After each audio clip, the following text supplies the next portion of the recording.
믿기 어려우시겠지만 저는 사실 이 덩치와 맞지 않게 겁이 많은 사람입니다. 겁이 굉장히 많습니다.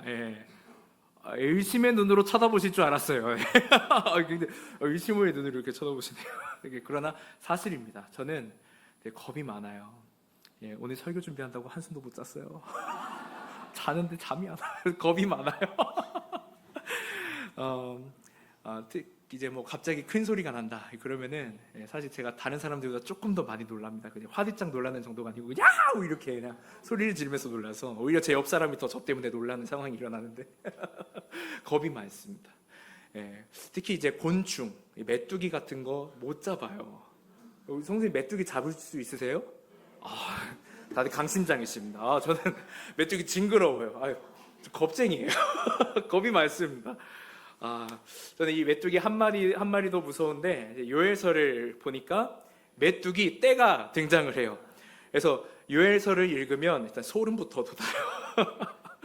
요엘은 메뚜기 떼를 이렇게 표현합니다. 요엘 1장 4절에서 6절까지의 말씀을 한번 읽어보겠습니다. 파충이가 남긴 것을 메뚜기가 먹고 메뚜기가 남긴 것을 느치가 먹고 느치가 남긴 것을 황충이 먹었도다. 취하는 자들아. 5절에 이어서 틀어주세요. 취하는 자들아 너희는 깨어올지어다. 포도주를 마시는 자들아 너희는 울지어다. 이는 단 포도가 너희 입에서 끊어졌음이니. 6절 다른 한 민족이 내 땅에 올라왔음이로다. 그들은 강하고 수가 많으며 이빨은 사자의 이빨 같고 그 어금니는 암사자의 어금니 같도다. 아멘. 여러분 어떠신가요? 메뚜기를 잘 만지시는 성도님께서는 이 말씀이 조금 과장처럼 느껴지실 수 있겠다 싶어요. 아예 말도 안 돼. 메뚜기가 메뚜기지. 그렇죠? 뭔 강한 민족이요. 이렇게 생각하실 것 같습니다. 메뚜기 이빨이지 무슨 사자의 어금니요. 이거 좀 과장처럼 느껴지기도 하고 뭐 메뚜기의 어금니가 암사자의 어금니 같다고 이거 과장이다 과장 이렇게 생각하실 수 있는데 저같이 겁 많은 사람은 성경에서 메뚜기를 이렇게 표현하는 게 이해가 됩니다. 이건 팩트예요. 여러분 이렇게도 한번 생각해 보면 어떨까요? 메뚜기 때에 큰 피해를 겪어본 사람들이요. 메뚜기 때문에 경제적인 손실을 겪어본 사람들은 이 말씀이 어떻게 보일까요? 과장처럼 보이지 않을 겁니다. 실제로 내셔널 지오그래피 매거진에 보고된 바에 따르면 1915년 봄에 팔레스타인과 시리아, 예루살렘 지경에 메뚜기 떼의 습격이 있었다고 합니다. 얼마나 메뚜기가 많았으면 대낮인데도 한 지역이 흑암으로 가득 덮였다고 그래요. 소름이죠, 생각만 해도. 심지어 이 메뚜기 떼는 하루에 150m씩 전진하면서 범위 안에 있는 모든 식물을 하나도 남김없이 야금야금 다 먹어버렸다고 해요.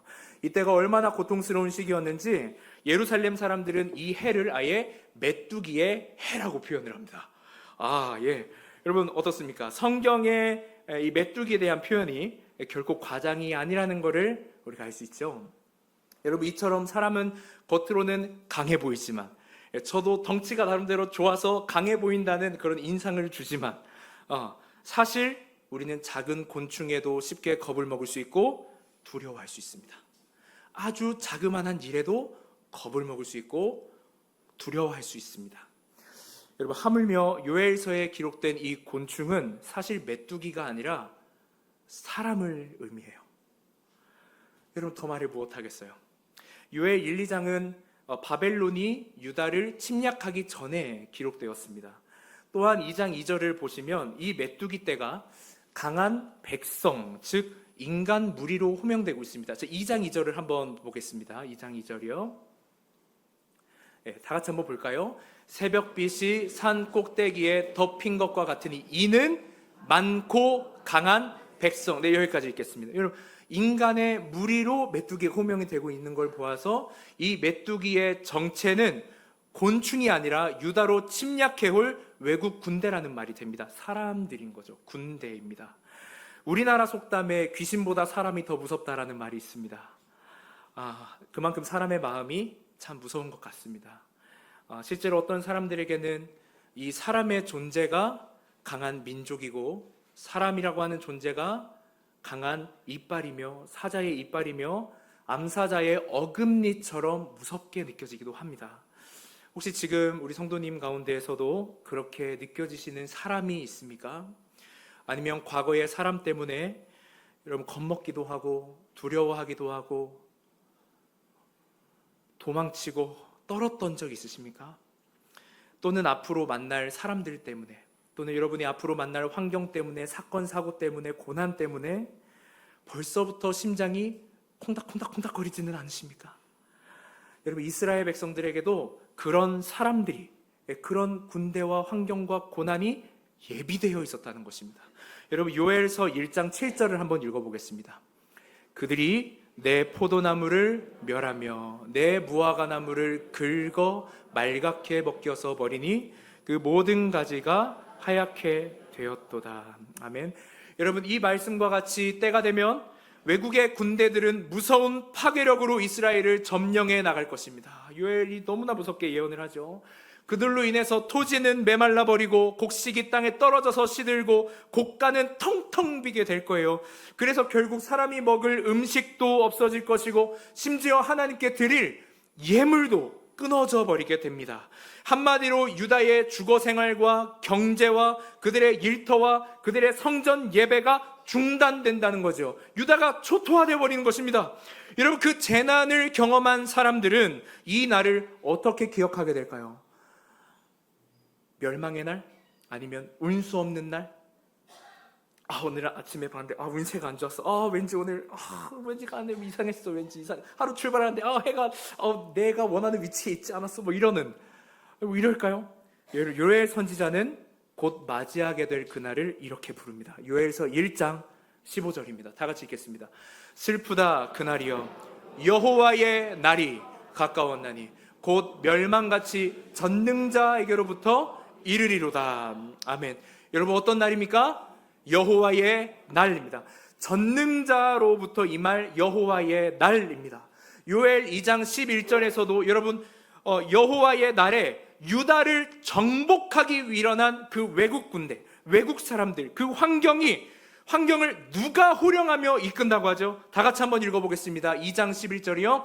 여호와께서 그의 군대 앞에서 소리를 지르시고 그의 진영은 심히 크고 그의 명령을 행하는 자는 강하니 여호와의 날이 크고 심히 두렵도다. 당할 자가 누구이랴. 아멘. 여러분, 여호와 하나님께서 친히 그 유다 백성을 징벌하시려고 군대를 일으키셨다고 합니다. 여호와의 날에 하나님께서 그의 군대를 향하여 소리를 지르십니다. 외치시면서 언약 백성을 형벌하시기 위해 오신다는 거예요. 그런 의미에서 바벨론 군대나 아수르 군대는 하나님의 백성을 형벌하기 위해 준비된 하나님의 몽둥이입니다. 여러분, 하나님께서는 이 여호와의 날에 이 메뚜기 재앙을 통해 이 하나님의 백성들에게 무엇을 가르쳐주고자 하셨던 것일까요? 신명기 28장 38절을 한번 읽어보겠습니다. 이 신명기 28장 38절은 메뚜기의 재앙에 대해서 기록해 놓았습니다. 다 같이 읽어보겠습니다. 네가 많은 종자를 들에 뿌릴지라도 메뚜기가 먹음으로 거둘 것이 적을 것이며. 아멘. 여러분, 이 말씀의 문맥을 따라서 말씀 쭉쭉쭉쭉 위로 올라가면 이스라엘이 무언가를 하지 않을 때 이 메뚜기 재앙이 임한다는 것을 우리가 볼 수 있는데요. 문맥을 따라서 신명기 28장 15절 말씀을 한번 읽어보겠습니다. 네가 만일 내 하나님 여호와의 말씀을 순종하지 아니하여 내가 오늘 내게 명령하는 그 모든 명령과 규례를 지켜 행하지 아니하면 이 모든 저주가 내게 임하며 내게 이를 것이니 라고 말씀하시면서 그 후반절에 메뚜기 재앙을 이야기하시는 거예요. 즉, 하나님의 말씀, 그의 명령과 규례를 행하여서 하나님과의 언약을 지켜야 한다는 의미입니다. 여러분, 언약을 기억하라는 것입니다. 요엘은 이스라엘에게 메뚜기 재앙이 임할 거라고 선포했죠. 즉, 이스라엘이 무엇을 잊었다는 겁니까? 하나님과의 언약을 잊어버렸다는 거죠.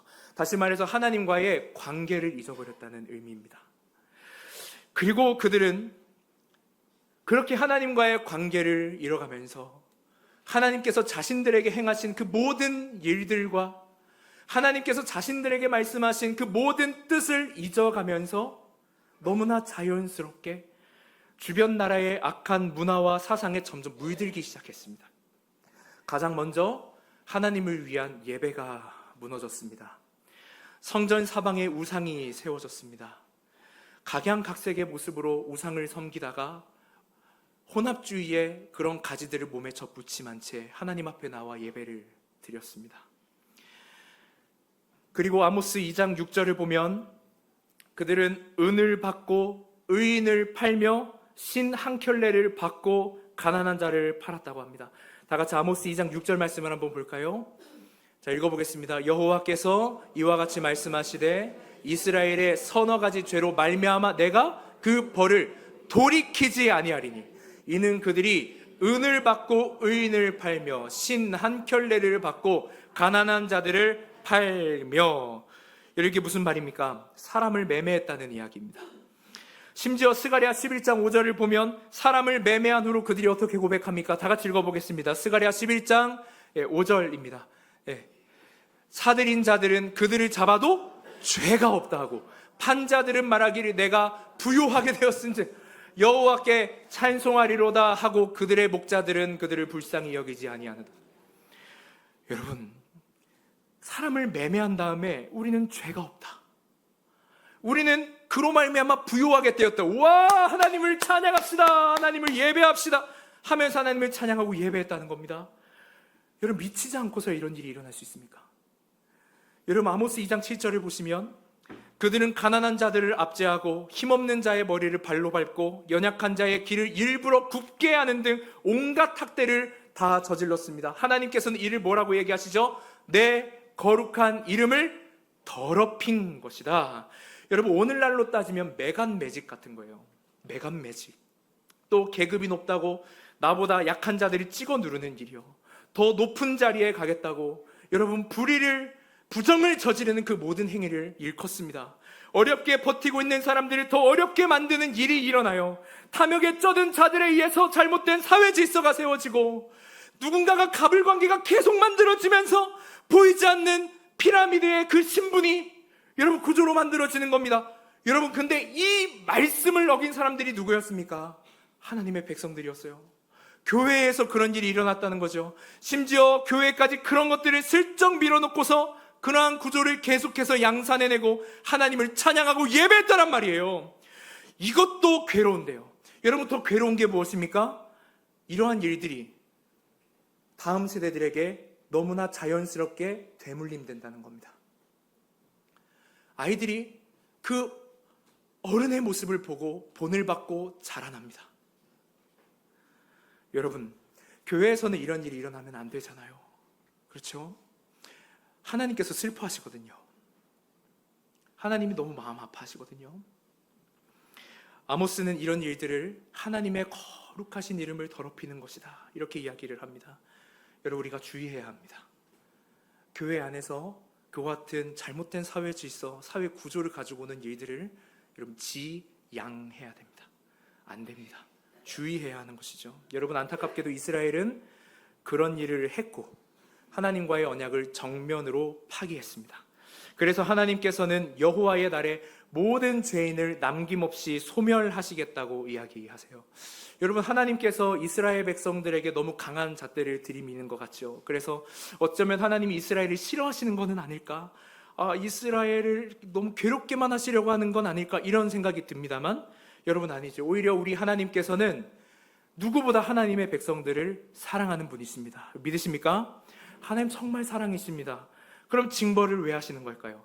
징벌이라고 하는 방법은, 우리의 삶에 일어나는 고난이라고 하는 것은, 우리의 삶에 일어나는 환경과 우리의 마음을 옥죄는 그러한 일들은 하나님께서 그의 백성들을 치료해 가시는 방법입니다. 그리고 그의 백성들을 자라나게 하시는 방법입니다. 그래서 징계를 선포하신 후로 이렇게 말씀하십니다. 요엘 2장 12절에서 13절을 한번 읽어보죠. 여호와의 말씀에 너희는 이제라도 금식하고 울며 애통하고 마음을 다하여 내게 돌아오라 하셨나니 너희는 옷을 찢지 말고 마음을 찢고 너희 하나님 여호와께로 돌아올지어다. 그는 은혜로우시며 자비로우시며 노하기를 더디하시며 인애가 크시사 뜻을 돌이켜 재앙을 내리지 아니하시나니. 아멘. 여러분, 이것이 하나님의 방법입니다. 하나님은 징계를 통해서 이스라엘이 자기의 병을 깨달을 수 있도록, 고난을 통해서 자신의 백성의 상처가 무엇인지 그들이 깨달을 수 있도록 인도하십니다. 그리고 돌아올 때까지 기다리세요. 기다리세요. 여러분, 요엘은 자신의 책에서 딱 한 번 여호와께서 말씀하신다는 표현을 사용을 합니다. 바로 우리가 읽었던 요엘 2장 12절 13절 말씀입니다. 여호와께서 말씀하시되, 이렇게 시작하죠. 요엘은 바로 성경 그 요엘서 전체에서 이 부분을 강조하고 싶은 거예요. 누가 말씀하신다고요? 여호와께서. 무엇을요? 회개하라고요. 이 회개의 첫 번째 발원지가 하나님이라고 하는 사실을 강조하는 것입니다. 하나님께서 이 회개를 간절히 원하신다고 말씀하시는 거죠. 하나님은 속히 이스라엘 백성들이 그 죄악으로부터 떠나고 하나님께로 돌아와서 여호와의 이름을 부르며 하나님께서 기뻐하시는 그 여호와의 성산 시온산과 예루살렘에 향하여 피하라고 하나님께서 말씀하십니다. 마음을 찢고 마음을 다해서 하나님께 돌이키라고 말씀하십니다. 여러분, 회개에는 혹시나가 없어요. 혹시나 교회에 왔으니까 용서해 주시겠지, 혹시나 찬양했으니까 용서해 주시겠지, 혹시나 기도했으니까 용서해 주시겠지. 여러분, 그런 것은 없어요. 회개에 그런 것은 없어요. 온 삶을 다해 하나님께 돌이키는 것이 회개예요. 마음을 찢는 것이에요. 나의 마음을 다하여 하나님께 회개하는 것이에요. 여러분, 이게 무엇을 상징합니까? 온 삶을 다해서, 나의 온 힘을 다해서 하나님께로 돌이키는 게 회개입니다. 하던 것도 멈출 줄 알아야 되고, 내가 가고자 했던 것도 하나님이 아니라고 하시면 멈출 줄 알아야 하고, 여러분, 그게 회개입니다. 삶으로 돌이키지 않고 입으로만 회개한다는 것은 여러분, 믿음이 아니라 교만입니다. 온 삶을 다해 돌이키지 않는 회개는 은혜가 아니라 종교 생활로부터 나오는 방어기제일 수 있습니다. 여러분, 하나님의 백성들은 이 종교 생활에 타협하는 순간 죽는 것입니다. 회개한 사람은 하나님께서 멈추라고 하시면 멈추고, 하나님이 아니라고 하시면 그 말씀 때문에 자신의 뜻과 주장과 그렇게 살았던 삶을 철회하기 시작하며 삶을 정돈해내는 사람입니다. 여러분, 어떻게 우리가 그런 회개를 할 수 있을까요?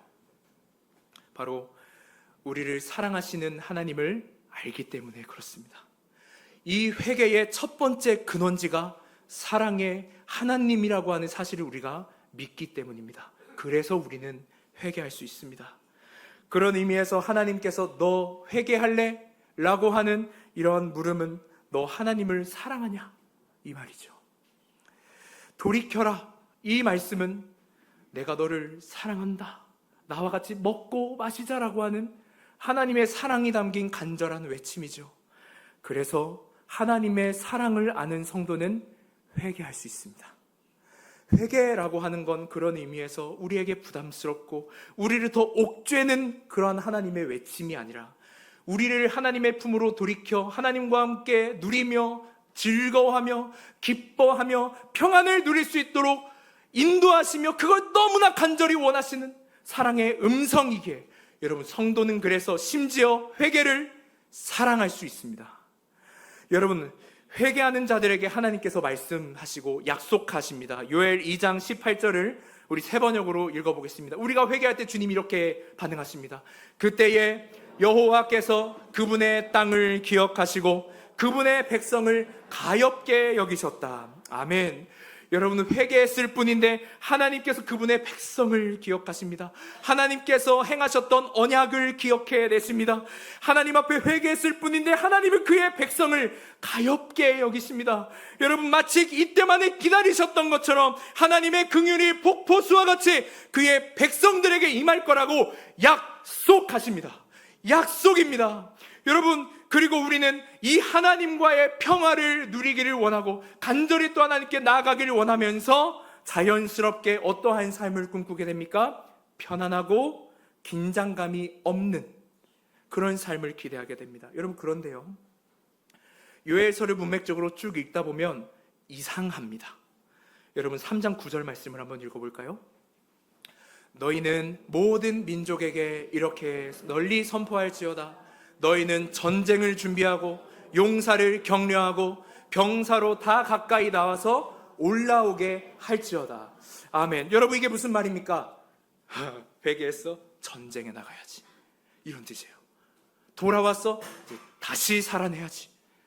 하나님께 돌아와서 하나님 사랑해, 그러면 다시 버텨내는 그 자리로 나아가야 돼 라고 하나님께서 요엘서 3장의 전쟁을 선포하십니다. 여러분, 교회와 세상의 처절한 전쟁을 그려내고 있습니다. 대부분의 바램과는 좀 다르죠.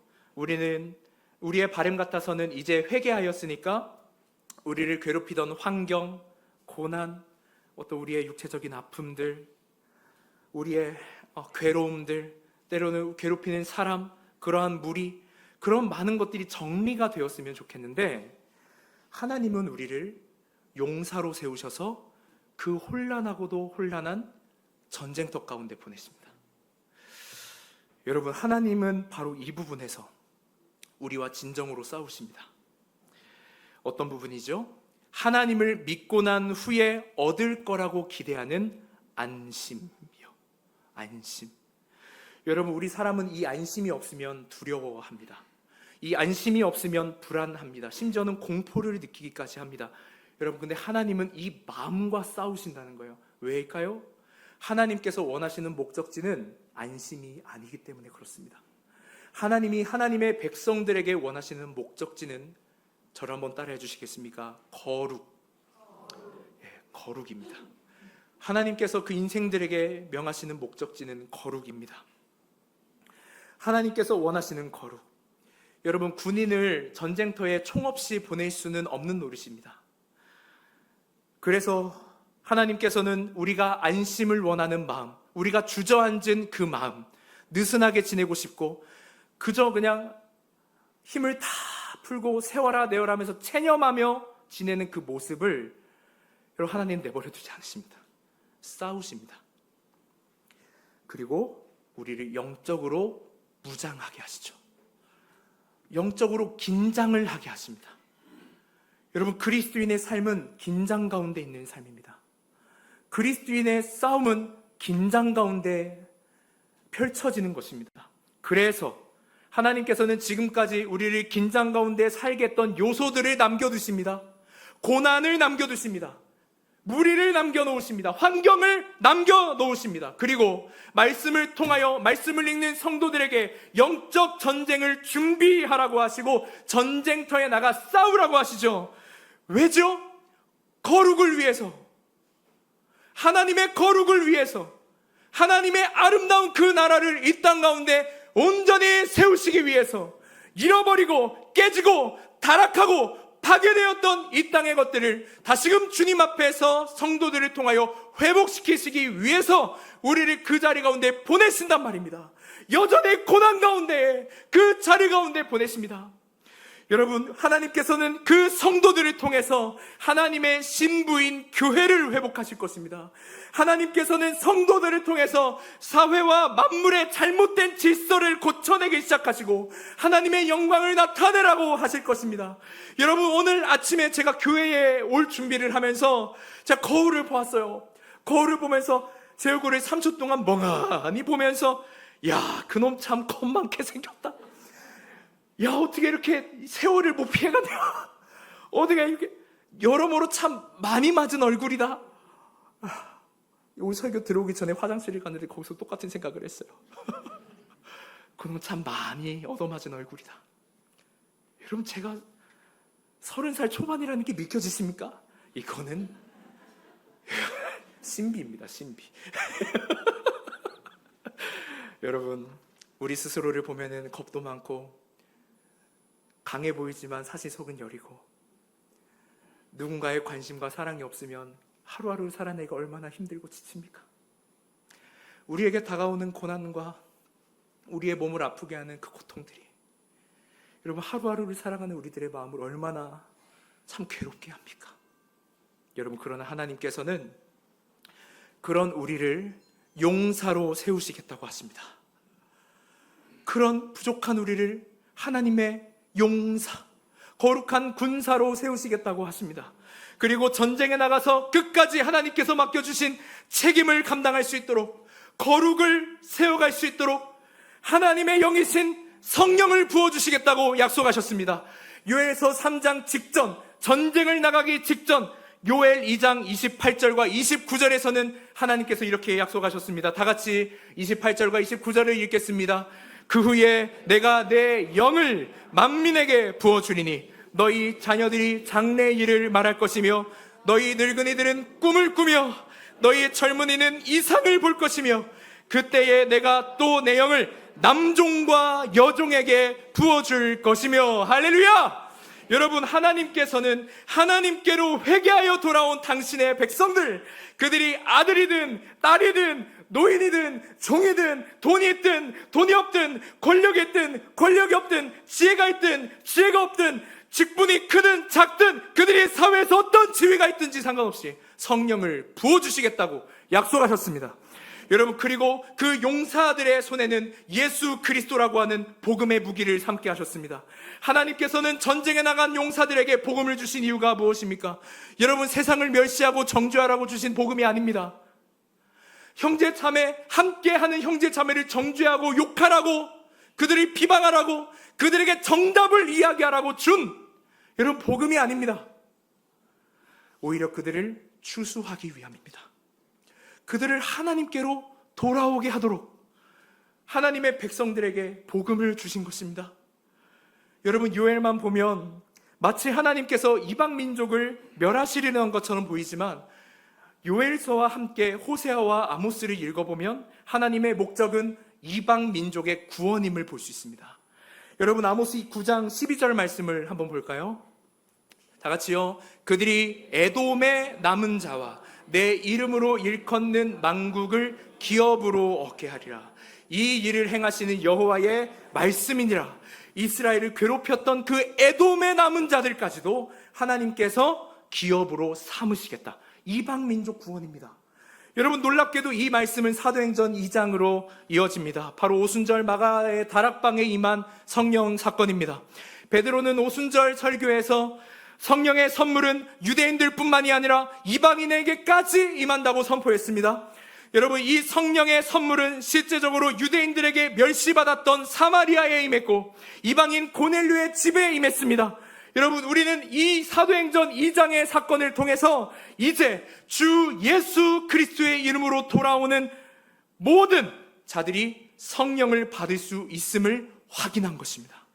여러분, 하나님의 용사로 부름받은 성도 여러분, 요엘이 그토록 외쳤던 하나님의 영, 그리고 오순절 마가의 다락방 120문도의 성도들에게 임하였던 성령, 초대교회와 우리 한국교회의 오랜 신앙의 선배들에게 임하였던 성령, 어떠한 핍박과 고난 가운데서도 그들을 붙잡으셨던 그 성령, 말씀이 선포되어질 때 하나님을 경외하는 마음으로 모든 성도들의 장일자 사이마다 숨게 하셔 하나님의 거룩하심과 당신의 영광을 아낌없이 드러내게 하셨던 그 성령 하나님께서 지금 바로 저와 여러분 안에 살아계십니다. 여러분, 그 성령께서 우리 안에 살아계심은 우리를 하나님의 용사로 삼으시기 위해서입니다. 거룩을 드러내는 용사로 삼기 위하여 우리에게 성령을 주셨습니다. 하나님께서는 저와 여러분에게 성령을 부어주셔서 하나님의 용사요, 교회요, 성도로 세우셨습니다. 우리는 이 세상에서 살아가면서 성령과 함께하기에 우리의 무기가 돈과 명예와 인기와 권력과 자리라고 고백해내지 않습니다. 우리의 무기는 오직 복음인 줄로 믿습니다. 복음은 오직 예수 그리스도입니다. 예수 그리스도의 모든 걸 아시는 성령께서 말씀을 통해 저와 여러분을 계속 자라나게 하실 것입니다. 성령 하나님께서 우리 안에 내주하셔서 우리가 이 땅 가운데서 만나는 여러 가지의 고난, 어려움들, 괴로움들, 심지어 내 몸이 아픈 것까지도 그 모든 것들을 사용하셔서 우리를 자라나게 하실 겁니다. 성장하게 하십니다. 여러분, 우리는 내주하는 이 성령으로 인하여서 남을 짓밟고 올라서라고 하는 이 세상의 착을 막아내야 할 임무가 있습니다. 우리는 성령을 의지하여서 세상이든 교회이든 불의한 재물을 취하고 이득을 남기라고 말하는 세상의 유혹을 거절할 용기가 있어야 합니다. 우리는 성령을 의지하여서 오늘도 우상을 세우며 혼합주의를 받아들이며 세상에서 온갖 악한 잘못된 사회 구조를 세우며 온갖 혼합주의의 몸을 자신의 몸에 접붙임하면서 교회 나와 예배를 가볍게 여기고 세상에서 말하는 다양한 휴식처를 찾아서 안심을 누리라는 거짓된 말에 여러분 넘어가서는 안 되는 것입니다. 여러분, 그리스도인은 성령께서 우리 안에 내주하여서 역사를 받는 그리스도인은 표정으로, 교제함으로, 삶으로 하나님의 임재를 담아냅니다. 여러분, 하나님의 임재를 담아내시기를 주님의 이름으로 축복합니다. 이웃에게 정답과 또 설교를 하는 것이 우리에게 주어진 임무가 아닙니다. 여러분, 때로는 뉴스를 보면서 SNS를 보시면서 참 저것도 하면서 판단할 때가 우리 안에 얼마나 많습니까? 저도 그렇습니다. 그런데 우리가 그때 해야 할 일은 정답을 이야기하는 게 아닙니다. 댓글로 설교를 하는 게 아닙니다. 아프고 병든 자들, 그렇게까지 말하는 자들까지도 우리 보편적인 교회가 그들에게 다가가 손을 잡아주고 그저 인사하고 함께 그리스도 안에서의 여유를 나누며 힘들어하는 자들에게 너 그렇게 살면 안 되지, 괴로운 자들에게 너 기도 안 해서 그래, 그렇게 말하는 멋스러움이 없는 그런 삶을 사는 게 아니라 밥 한 공기 먹을까? 내가 밥 사줄까? 말하는 이런 멋스러움이 여러분 우리 그리스도인의 것입니다. 사랑하는 여러분, 이 시간 우리가 함께 결단하며 주님 앞에 나아갈 수 있기를 원합니다. 우리 수원 서북교회 하나님 앞에 멋스러운 교회 될 수 있기를 원합니다.